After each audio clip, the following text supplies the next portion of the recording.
again, we have a completely different set of cultural mores about how to look after kids and how to rear kids. Yolngu kids were brought up in an environment where they had a lot of freedom,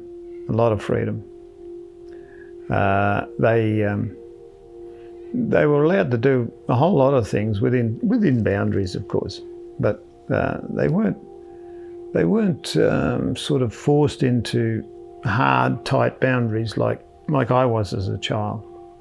Given a lot of freedom to be children, to enjoy being children. But there were some boundaries too.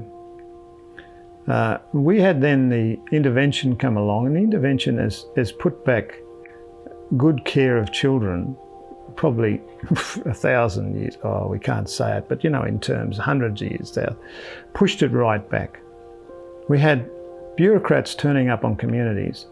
In one case, they turned up in a barge. They dropped in one of the major communities, they dropped the front of the barge down. They drove their Toyotas off up to near the local church. They called the community together on loudspeakers. They went there and asked for everybody to come to a community meeting. But they'd been on the community, half an hour at most?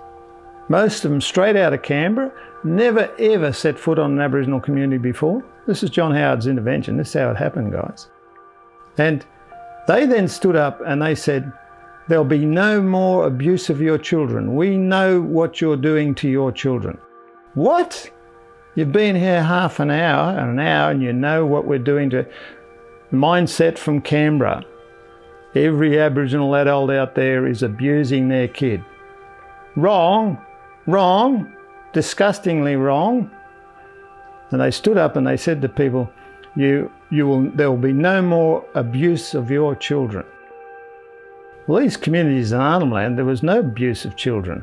More abuse of children now than there ever was.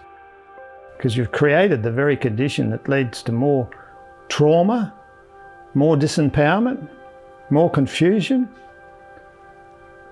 And people heard this word abuse. So they're trying to work out, what is this English word?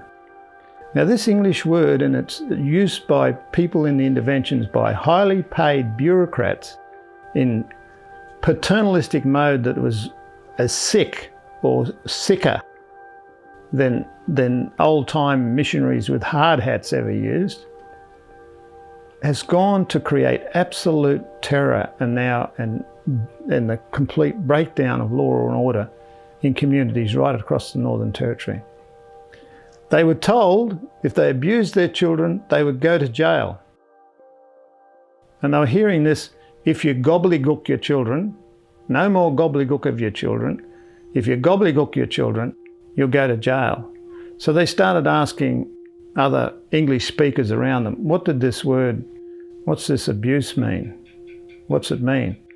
And of course people were not linguists working on this. Everyone from the local mechanic through to the storeman or whoever, or the local office worker started to say, oh, well, you can't hit your kids and you can't do this and you can't.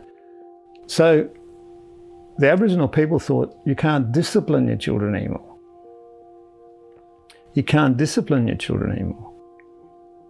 Now, there's a big difference between discipline and abuse. And when the kids after that thought, well, we're going to be locked up if we discipline our children in any way at all. So if the kids say to us, if we ask the kids to clean up the room, you know what Aboriginal kids are then saying back to their parents? You can't touch us, you can't force us. We're told by the school that nobody's allowed to touch us. We've been told that we live in a free country. We can do what we like. So they play scripts back from the school, plus the parents are hearing this from the police, the federal police and everybody, can't abuse your kids. And they're hearing can't discipline the kids. So even when kids then started doing break-in entries and petrol sniffing and all, sometimes they took their kids to the police and said, can you please discipline these kids? And the police would go, what?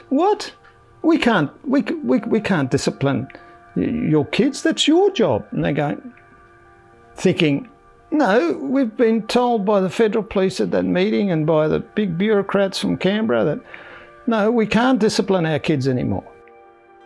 Now, this has not just affected communities in Arnhem Land, this affected communities right across the Northern Territory. And I've been trying to talk to government about it, but not really interested in listening. They're not really interested in finding out what are some of the real causes of the law and order problems they've got and the kickback from young Aboriginal people that's occurring right across the Territory. Right across the Territory. And this confusion around the word abuse is one of the main ones. And if we had some money actually out here for linguists and or for people, community educators like the work I sort of do, if we had some money for that sort of stuff, we would have been able to explain it a bit more and say, no, they're not talking about disciplining kids. And they're not talking about the confusion that's coming from teachers who, again, can't speak the language and telling everybody that nobody can touch you and all that sort of stuff. And even the confusion about ochre cards. Let's not go there in this question. But that is also creating massive confusion. So again, it's back to people not having good, basic, fundamental information around an English word in this case. Again, it's about people coming from Canberra and Darwin or Katherine or Alice Springs to Aboriginal communities who have no training around how to speak to people in a cross-cultural language situation, how to test what is being heard, how to have real dialogue, fair go communication, fair go dialogue. Again, it's about government not creating safe communities, but actual fact, government creating very, very traumatic, disempowered, dysfunctional communities. We've got to turn that around, and we've got to stop blaming Aboriginal people, and then we move to more stronger and stronger legislation to try and deal with the criminal effect that's come out of some of these things. Wrong way to move. Move to empowering people, giving them information, letting them become part of the conversation. The mainstream conversation goes on out there. Aboriginal people back in their communities don't even know that mainstream conversation is going on. There's no good media services for them. I don't mean media services to play country and Western music. I mean media services to talk around real intellectual issues that Aboriginal adults want to have a say in. It's supposed to be Australia. It's supposed to be, the lucky country. Well, it's lucky if you can speak mainstream English, because the government's not going to provide a program for you to learn. You're lucky if you understand that boat language, English. It's very unlucky if you, all your life, you speak and you think in an original Australian language, or one of the versions of it, like Aboriginal English. Very unlucky for you, because there'll be no resources to help you live in a mainstream community as an equal citizen.